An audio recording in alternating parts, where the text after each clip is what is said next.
Rowdy sheeter Shivaprakash alias Biklu Shiva ಹತ್ಯೆ ಕೊಲೆ ಕೇಸ್ನಲ್ಲಿ ಮಾಜಿ ಸಚಿವ ಭೈರತಿ ಬಸವರಾಜ್ ಅವರ ಹೆಸರು ತಳಕಾಕೊಂಡಿದೆ. Rowdy sheeter Shivaprakash alias Biklu Shiva ಹತ್ಯೆ ಪ್ರಕರಣ. ಈ ಪ್ರಕರಣದಲ್ಲಿ ಮಾಜಿ ಸಚಿವ ಭೈರತಿ ಬಸವರಾಜ್ ಅವರ ಹೆಸರು ತಳಕಾಕೊಂಡಿದೆ. ಜಮೀನು ವಿಚಾರಕ್ಕೆ ರೌಡಿ ಶೀಟರ್ ಶಿವಪ್ರಕಾಶ್ ಜೊತೆ ಗಲಾಟೆ ಆಗಿತ್ತು. ರೌಡಿ ಶೀಟರ್ ಭೈರತಿ ಬಸವರಾಜ್ ಹಾಗೆ ಅವರ ಬೆಂಬಲಿಗರ ಜೊತೆ ಗಲಾಟೆ ನಡೆದಿತ್ತು. ಸಿಂಗಾರೆಡ್ಡಿ ಅನ್ನೋರಿಗೆ ಸೇರಿದ ಜಮೀನನ್ನ ಶಿವಪ್ರಕಾಶ್ ಪಡ್ಕೊಂಡಿದ್ದ. ಜಿಪಿಎ ಕ್ಯಾನ್ಸಲ್ ಮಾಡಿ ಪೊಸಿಷನ್ ಬಿಟ್ಕೊಡೋದಕ್ಕೆ ಬೆದರಿಕೆ ಹಾಕಲಾಗಿತ್ತು. ಜಗದೀಶ್ ಅಲಿಯಾಸ್ ಜಗ್ಗನ ಗ್ಯಾಂಗ್ನಿಂದ ರೌಡಿಗೆ ಬೆದರಿಕೆ ಹಾಕಲಾಗಿತ್ತು. ಈ ಸಂಬಂಧ ಫೆಬ್ರವರಿಯಲ್ಲಿ ಶಿವಪ್ರಕಾಶ್ ದೂರು ಕೊಟ್ಟಿದ್ದ. ಕಮಿಷನರ್ಗೆ ಭೈರತಿ ಬಸವರಾಜ್ ಮತ್ತು ಗ್ಯಾಂಗ್ ವಿರುದ್ಧ ಕಂಪ್ಲೇಂಟ್ ಅನ್ನ ಕೂಡ ಕೊಟ್ಟಿದ್ದ. ಬೆದರಿಕೆ ಹಾಕಿದ್ದ ವಿಡಿಯೋ ಸಮೇತ ಈ ರೌಡಿ ಶೀಟರ್ ಶಿವಪ್ರಕಾಶ್ ಏನ್ ಕೊಲೆ ಆಗಿದ್ದಾನೆ ಈತ ದೂರು ಸಲ್ಲಿಸಿದ್ದ. ಈ ಸಂಬಂಧ ಭಾರತೀನಗರ ಠಾಣೆಯಲ್ಲಿ ಎಫ್ಐಆರ್ ಕೂಡ ದಾಖಲಾಗಿದೆ. ಇದೀಗ ದೂರು ಕೊಟ್ಟ 4 ತಿಂಗಳಲ್ಲೇ ಶಿವಪ್ರಕಾಶ್ ಮರ್ಡರ್ ಕೂಡ ಆಗಿದೆ. ಅದೇ ಗ್ಯಾಂಗ್ನಿಂದಲೇ ಕೊಲೆಯಾಗಿರೋ ಬಗ್ಗೆ ಪೊಲೀಸರು ಶಂಕೆಯನ್ನ ವ್ಯಕ್ತಪಡಿಸ್ತಾ ಇದ್ದಾರೆ. ಈ ಕೊಲೆ ಹಿಂದಿನ ಸೀಕ್ರೆಟ್ ಏನು ಅಂತ ಸ್ವಲ್ಪ ನೋಡೋದಾದ್ರೆ, ಬಿದ್ರಹಳ್ಳಿ ಹೋಬಳಿ ಕಿತ್ತಗನೂರು ಜಮೀನು ಗಲಾಟೆ ಆಗಿತ್ತು.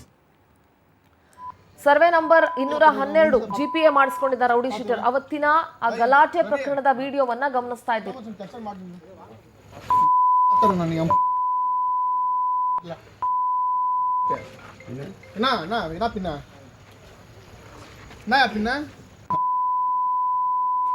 ரவுடி ஆகிடியாங்க வந்து ரவுடி நான் சொல்ல ஜகா வந்து இந்த ஏரியாக்கு ஆளுங்க இருக்கு. இந்த ஏரியாக்குல கிங் கேட்டா நீ ஏன் ஒரு பிசினஸ்மேன் ஏய் ஐப்பா நாய்ப்பா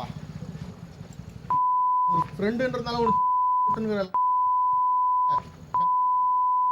இல்ல என்ன பண்ற நீ வேலை பண்ற நான் மூஞ்சித பாத்துறேன். ஐய் ரவி சரி ಈಗ ಮತ್ತೆ ಕೆಲಸ ಮಾಡ್ತೀನಿ ಪಾತ್ರ ನಾನು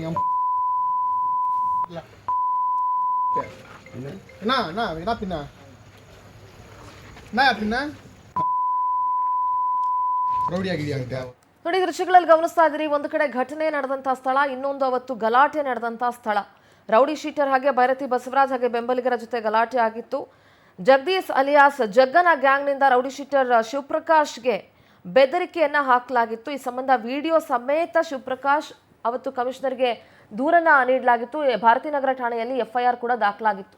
ಆ ಕೊಲೆ ನಡೆದಂತಹ ಜಾಗದ ದೃಶ್ಯವನ್ನ ಒಂದು ಕಡೆ ನೋಡ್ತಾ ಇದ್ದೀರಿ, ಇನ್ನೊಂದು ಕಡೆ ಅವತ್ತು ಏನ್ ಗಲಾಟೆ ನಡೆದಿತ್ತು ಅನ್ನೋದರ ದೃಶ್ಯವನ್ನ ಕೂಡ ಗಮನಿಸ್ತಾ ಇದ್ದೀರಿ.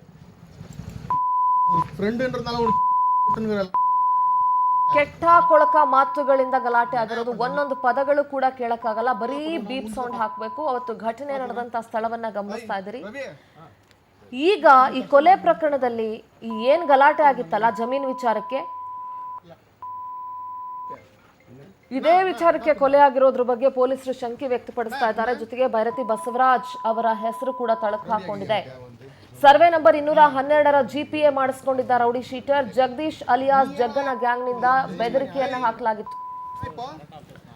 ಪ್ರತಿನಿಧಿ ವೆಂಕಟೇಶ್ ನೇರ ಸಂಪರ್ಕದಲ್ಲಿ ಜಾಯ್ನ್ ಆಗ್ತಾ ಇದ್ದಾರೆ. Venkatesh, rowdy sheeter Shivaprakash alias Biklu Shiva ಈತನ ಹತ್ಯೆ ಪ್ರಕರಣ ಏನಿತ್ತು, ಈಗ ಈ ಕೊಲೆ ಕೇಸಲ್ಲಿ ಮಾಜಿ ಸಚಿವ ಭೈರತಿ ಬಸವರಾಜ್ ಅವರ ಹೆಸರು ತಳಕು ಹಾಕೊಂಡಿದೆ. ಬಸವರಾಜು ಮತ್ತು ಅವರ ಗ್ಯಾಂಗ್ ಏನಿತ್ತು ಅವರು ಬೆದರಿಕೆಯನ್ನ ಹಾಕಿದ್ದಾರೆ, ಗಲಾಟೆ ನಡೆದಿತ್ತು ಅಂತ ವಿಡಿಯೋ ಕೂಡ ಈಗ ವೈರಲ್ ಆಗಿದೆ. ಸದ್ಯದ ಅಪ್ಡೇಟ್ಸ್ ಏನಿದೆ ವೆಂಕಟೇಶ್? ಸಿಂಧೂರ ಭಾರತೀನಗರ ಪೊಲೀಸ್ ಠಾಣಾ ವ್ಯಾಪ್ತಿಯಲ್ಲಿ ತಡರಾತ್ರಿ ರೌಡಿ ಶೀಟರ್ ಒಬ್ಬನ ಬರ್ಬರ ಹತ್ಯೆಯಾಗಿರುವಂತದ್ದು. ಮೃತ ವ್ಯಕ್ತಿಯನ್ನ ಶಿವಪ್ರಕಾಶ್ ಅಂತ ಹೇಳಿ ಗುರುತಿಸಲಾಗಿದೆ. ಈತ ಒಂದು ಖಾಸಗಿ ಕಂಪನಿಯನ್ನ ನಡೆಸಿಕೊಂಡು ರಿಯಲ್ ಎಸ್ಟೇಟ್ ಉದ್ಯಮವನ್ನು ಕೂಡ ಮಾಡ್ಕೊಂಡಿದ್ದ ಅಂತ ಹೇಳಿ ಈತ ಹೇಳಿದ್ದ. ಅಂದ್ರೆ ಈ ಹಿಂದೆ ಕೂಡ ಈ ಒಂದು ಸಿಂಗಾರೆಡ್ಡಿ ಅನ್ನುವಂತಹ ಅವರಿಗೆ ಸೇರಿದಂತಹ ಒಂದು ಜಾಗ ಏನಿರುತ್ತೆ ಅದನ್ನ ಈತನ ಸ್ನೇಹಿತ ಪಾರ್ಥಿಬನ್ ಅವರ ಹೆಸರಿಗೆ ಒಂದು ಅಗ್ರಿಮೆಂಟ್ ಅನ್ನ ಹಾಕೊಂಡು ಈತ ಜಿಪಿಎನ್ನ ಮಾಡ್ಕೊಂಡಿರ್ತಾನೆ. ಆ ಒಂದು ಜಾಗಕ್ಕೆ ಸಂಬಂಧಪಟ್ಟಂತೆ ಕೆಆರ್ಪುರಂನ ಶಾಸಕರಾಗಿದ್ದಂತಹ ಭೈರತಿ ಬಸವರಾಜ್ ಹಾಗೂ ಅವರ ಸಹಚರರಾದಂತಹ ಜಗದೀಶ್ ಅವರು ಸೇರಿ ಈ ಜಾಗವನ್ನ ನನ್ನ ಹೆಸರಿಗೆ ಸಿಲ್ಡಿಡ್ ಅನ್ನ ಮಾಡ್ಕೊಡ್ಬೇಕು, ಅದನ್ನ ಪೊಸಿಷನ್ ಅನ್ನ ಬಿಟ್ಕೊಡ್ಬೇಕು ಅಂತ ಹೇಳಿ ಕೂಡ ಆತ ಕೇಳಿರ್ತಾನೆ. ಆ ಸಂದರ್ಭದಲ್ಲಿ ಅವರು ಕೂಡ ಬಂದು ಗಲಾಟೆಯನ್ನ ಮಾಡಿರ್ತಾರೆ ಈ ವಿಚಾರಕ್ಕೆ ಸಂಬಂಧಪಟ್ಟಂತೆ ಇದನ್ನ ಬಿಟ್ಕೊಡ್ಬೇಕು ಅಂತ ಹೇಳಿ. ಆಗ ಕೊಲೆ ಬೆದರಿಕೆಯನ್ನ ಹಾಕಿದ್ದಾರೆ ಅಂತ ಹೇಳಿ ಏನು ಮೃತಪಟ್ಟಿರುವಂತಹ ಶಿವಪ್ರಕಾಶ್ ಇದ್ದಾರೆ, ಒಂದು ಕಮಿಷನರ್ ಅವರಿಗೆ ಒಂದು ದೂರನ್ನು ಕೊಟ್ಟಿರ್ತಾರೆ ಆಡಿಯೋ ಸಮೇತವಾಗಿ. ಆ ಒಂದು ಆಡಿಯೋ ಹಾಗೂ ಕಮಿಷನರ್ಗೆ ಕೊಟ್ಟ ದೂರಿನ ಆಧಾರದ ಮೇಲೆ ಭಾರತೀನಗರ ಪೊಲೀಸ್ ಠಾಣೆಯಲ್ಲಿ ಒಂದು ಪ್ರಕರಣ ಕೂಡ ದಾಖಲಾಗುತ್ತೆ. ಇವರ ವಿರುದ್ಧ ಒಂದು ಎಫ್ಐಆರ್ ದಾಖಲಾಗಿ ತನಿಖೆಯನ್ನ ಮಾಡ್ತಾರೆ. ಆದ್ರೆ ತಡರಾತ್ರಿ ನೆನೆ ಒಂದು 8:30 ಸುಮಾರಿಗೆ ಏನು ಈ ಒಂದು ಮನೆ ಕಾಣ್ತಾ ಇದೆ, ಈ ಒಂದು ಮನೆಯಲ್ಲಿ ಅವರು ವಾಸವಾಗಿರ್ತಾರೆ. ಇವರು 8:30 ಸುಮಾರಿಗೆ ಹೊರಗಡೆ ಬಂದಿರ್ತಾರೆ. ಬಂದಂತಹ ಸಂದರ್ಭದಲ್ಲಿ 4-5 ಜನ ದುಷ್ಕರ್ಮಿಗಳು ಏಕಾಏಕಿ ಬಂದು ಅವರ ಮೇಲೆ ಲಾಂಗು ಮಚ್ಚುಗಳಿಂದ ಮಾರಕಾಸ್ತ್ರಗಳನ್ನ ತಂದು ಭೀಕರವಾಗಿ ಹತ್ಯೆಯನ್ನ ಮಾಡ್ತಾರೆ. ಆತ ಕುಸಿದು ಬೀಳ್ತಾನೆ. ಎಷ್ಟರ ಮಟ್ಟಿಗೆ ಇತ್ತು ಅಂದ್ರೆ ಆ ಮೃತದೇಹವನ್ನ ಗುರುತಿಸೋದಕ್ಕೂ ಕೂಡ ಕಷ್ಟ ಸಾಧ್ಯವಾಗ್ತಾ ಇತ್ತು. ಆ ಮಟ್ಟಿಗೆ ಅವರು ಹಲ್ಲೆಯನ್ನ ಮಾಡಿ ಎಸ್ಕೇಪ್ ಆಗಿರ್ತಾರೆ. ಮೇಲ್ನೋಟಕ್ಕೆ ಇದು ಏನೊಂದು ಜಮೀನಿನ ವಿಚಾರವಾಗಿ ಹತ್ಯೆ ಆಗಿರುವಂತಹ ಶಂಕೆ ಇರುವಂತದ್ದು. ಸದ್ಯ ಅವರ ಜೊತೆ ಕೆಲಸ ಮಾಡ್ತಾ ಇದ್ದಂತಹ ಒಬ್ಬ ವ್ಯಕ್ತಿ ಅವರು ಕೂಡ ಇದ್ದಾರೆ. ಅವ್ರನ್ನ ಕೇಳೋಣ. ಸರ್, ನೀವು ಎಷ್ಟು ವರ್ಷಗಳಿಂದ ಅವ್ರ ಹತ್ರ ಕೆಲಸ ಮಾಡ್ತಾ ಇದ್ರಿ? ಏನಾಗಿತ್ತು ಸರ್? ಅಲ್ಲಿ ಕ್ಯಾಮ್ರಾ ನೋಡಿ. ಒಂದು 5 ವರ್ಷದಿಂದ ಇದ್ದೀನಿ ನಾನು. 5 ವರ್ಷದಿಂದ ಆಕ್ಚುಲಿ ಬಂದು ಅವರು ಅಮ್ಮಾಯಿಕರ್ಗೂ ಅವರು ಒಂದು ಮನೆ ಮಾಡಿಕೊಟ್ಟಿದ್ರು. ಬಡವರವರು. ಆ ಸೈಟ್ ಬಂದು ಪಾರ್ಥಿಬನ್ ಅಂತ ಹೆಸರಿನಲ್ಲಿ ಅಗ್ರಿಮೆಂಟ್ ಮಾಡ್ಕೊಂಡಿದ್ರು. ಅವ್ರು ಬಂದು ಗಲಾಟ ಮಾಡಿದ್ರು. ಆ ಮನೆ ಎಲ್ಲ ಡಮಾಲೇಷನ್ ಮಾಡಿಬಿಟ್ರು. ಬಡವರವರು 2 ಅಜ್ಜಿಗಳು ಇದ್ರು, ಡಮಾಲೇಷನ್ ಮಾಡಿಬಿಟ್ರು.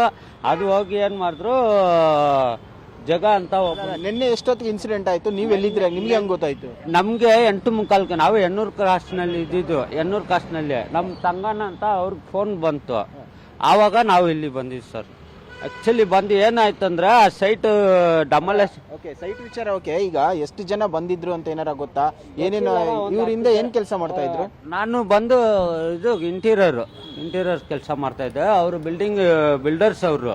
ಆಕ್ಚುಲಿ ನಾನು ಇಂಟೀರಿಯರ್ ಕೆಲಸ ಮಾಡ್ತಾ ಇದ್ದೇನೆ ಅಷ್ಟೇ. ರೌಡಿ ಶೀಟರ್ ಇತ್ತಂತ ಈಗ ಏನಾರ ನಮಗೆಲ್ಲ ಗೊತ್ತಿಲ್ಲ. ನಮಗೆಲ್ಲ ರೌಡಿ ಶೀಟರ್ ಎಲ್ಲ ನಮ್ಗೆ ಗೊತ್ತಿಲ್ಲ. ನಾವು ಬಿಲ್ಡರ್ಸ್ ಅಷ್ಟೇ, ನಮ್ಗೆ ಗೊತ್ತಿರೋ ತನಕ. ಆಕ್ಚುಲಿ ಆ ಸೈಟು ಬಿಲ್ಡಿಂಗ್ ಕಟ್ಟಿ ಮಾರಕ್ಕೆ ಅವರು ಇದು ಮಾಡಿದ್ರು. ನಾವು ಅಲ್ಲಿ ಕೆಲಸ ಮಾಡ್ತಾ ಇದ್ದೆ ಅಷ್ಟೇ, ನಮ್ಗೆ ಗೊತ್ತಿಲ್ಲ. ಅಂದ್ರೆ ಸಿಂಧೂರ ಏನ್ ಇವರು ಒಂದು ಅಗ್ರಿಮೆಂಟ್ ಅನ್ನು ಹಾಕೊಂಡಿರ್ತಾರೆ. ಆ ಒಂದು ಜಾಗದಲ್ಲಿ ಒಂದು ಶೆಡ್ ಅನ್ನ ನಿರ್ಮಾಣ ಮಾಡಿ ಆ ಜ್ಯೋತಿ ಮತ್ತು ನಿರ್ಮಲಾ ಎನ್ನುವಂತವ್ರನ್ನ ಕೂಡ ಅವರು ವಾಸ ಮಾಡಿರ್ತಾರೆ. ಆ ಒಂದು ಜಾಗಕ್ಕೆ ಜಗ್ಗ ಮತ್ತು ಆತನ ಸಹಚರರು ಬಂದು ಅವ್ರ ಶೆಡ್ ಅನ್ನ ಡೆಮಾಲಿಷನ್ ಮಾಡಿ ಅದಾದ ಬಳಿಕ ಈತನ ಬಂದು ಧಮಕಿ ಹಾಕಿರ್ತಾರೆ. ಈ ಜಾಗವನ್ನ ಪೊಸಿಷನ್ ನಮಗೆ ಬಿಟ್ಕೊಡ್ಬೇಕು ಅಂತ ಹೇಳಿ. ಆದ್ರೆ ಅದು ಯಾವುದನ್ನು ಕೂಡ ಜಗ್ಗ ಅವರು ಕೂಡ ಧಮಕಿ ಹಾಕಿದಂತ ವಿಡಿಯೋವನ್ನು ಕೂಡ ಈ ಶಿವಪ್ರಕಾಶ್ ಅವರು ಒಂದು ಆಡಿಯೋ ಮತ್ತು ವಿಡಿಯೋ ಏನಿರುತ್ತೆ ಅದರ ಆಧಾರದ ಮೇಲೆ ಕೂಡ ದೂರನ್ನು ಕೊಟ್ಟಿರ್ತಾರೆ. ಸದ್ಯ ಈ ಒಂದು ಘಟನೆಗೆ ಸಂಬಂಧಪಟ್ಟಂತೆ ಕೇರ್ಪುರಂ ಶಾಸಕರಾಗಿರುವಂತಹ ಬೈರ್ತಿ ಬಸವರಾಜ್ ಅವರ ಹೆಸರು ಕೂಡ ತಳಕಾಕೊಂಡಿರುವಂತದ್ದು. ಹಾಗೆ ರೌಡಿ ಶೀಟರ್ ಆಗಿರುವಂತಹ ಜಗ್ಗನ ಸಹಚರ ಈ ಒಂದು ಕೃತ್ಯವನ್ನ ಎಸಗಿದ್ದಾರೆ ಅಂತ ಹೇಳಿ ಈಗ ಶಂಕೆ ವ್ಯಕ್ತ ಆಗ್ತಾ ಇರುವಂತದ್ದು. ಪೊಲೀಸರು ಕೂಡ ಸ್ಥಳದಲ್ಲಿ ಈಗ ಇದ್ದು ಆರೋಪಿಗಳ ಪತ್ತೆಗಾಗಿ ಈಗ ಒಂದು ವಿಶೇಷ ತಂಡವನ್ನು ರಚನೆ ಮಾಡಿ ಈಗ ಶೋಧ ಕಾರ್ಯವನ್ನು ಕೂಡ ಮುಂದುವರಿಸಿರುವಂತದ್ದು. ಸಿಂಧೂರ, ಥ್ಯಾಂಕ್ ಯು ವೆಂಕಟೇಶ್, ನಿಮ್ಮೆಲ್ಲ ಡೀಟೇಲ್ಸ್ಗಾಗಿ.